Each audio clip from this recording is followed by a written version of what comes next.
இதோட ரிவ்யூ யூடியூப்ல தான் ஃபஸ்ட்டு பார்க்குறேன். பார்க்கும்போது ஆக்ட்ரஸ்லாம் ரிவ்யூ கொடுத்துருக்காங்க. அது ஒரு ஃபஸ்ட்டு அட்ராக்டிவ். அது போக நான் ஃபுட்டு தான் சூப்பராக இருந்துச்சுன்னு சொன்னாங்க. அதுவும் ஃபேக்ட் தான். இப்போ சாப்பிட்டு இருந்துச்சு. கல்யாணத்துக்கு வந்த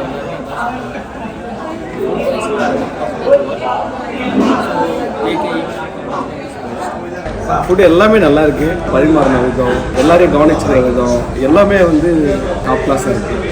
இட்ஸ் குட்.